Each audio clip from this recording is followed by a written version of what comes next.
حضور کی خدمت میں ایک جنازہ لایا گیا اور حضور سے عرض کی گئی حضور اس شخص کا جنازہ پڑھا دیجئے، تو حضور نے انکار کر دیا، کہا میں جنازہ نہیں پڑھاؤں گا۔ تو صحابہ نے عرض کیا یا رسول اللہ کبھی ماضی میں ایسا نہیں ہوا، جب بھی کوئی جنازہ لایا جاتا ہے تو آپ جنازہ پڑھا دیتے ہیں اور آپ نے آج انکار کر دیا ہے؟ تو فرمایا یہ شخص میرے عثمان سے بغض رکھتا تھا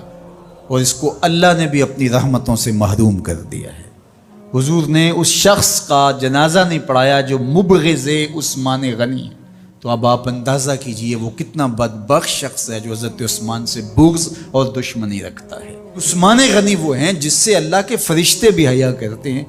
اور جو عثمان غنی کا حیا نہیں کرتا اس سے بڑا بے حیا کون ہو سکتا ہے؟ حاکم نے مستدرک کے اندر روایت ذکر کی ہے کہ بہت سارے صحابہ حضور کی بہت ساری خوبیوں کے مظہر تھے،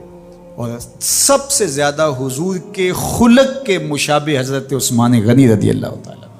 اور خلق میں سب سے اونچا درجہ حیا کا ہوتا ہے، تو حضرت عثمان غنی رضی اللہ تعالیٰ عنہ حیا کے اس مقام پہ فائز المرام تھے جو انہی کا مقصوم تھا۔ تو حضرت عثمان غنی تو داماد رسول ہیں، حضرت عثمان غنی تو ذوالنورین ہیں، حضرت عثمان غنی تو حضور علیہ الصلوۃ والسلام کے محبوب اور حضور علیہ الصلوۃ والسلام کے پیارے ہیں، ان کو جنت کی بشارت دی گئی ہے، عشرہ مبشرہ میں سے ہیں، 4 جلیل القدر خلفاء میں ان کا نام شامل ہے، اور پھر حضور کی 2 صاحبزادیاں ان کے نکاح میں آقا کریم نے ان کو شہید خود قرار دیا، اور میرے اور آپ کے آقا و مولا نے کہا آج کے بعد کوئی عمل عثمان کو نقصان نہیں دے گا، اور کہا عثمان سے میں حیا کیوں نہ کروں، اس سے اللہ کے فرشتے بھی حیا کر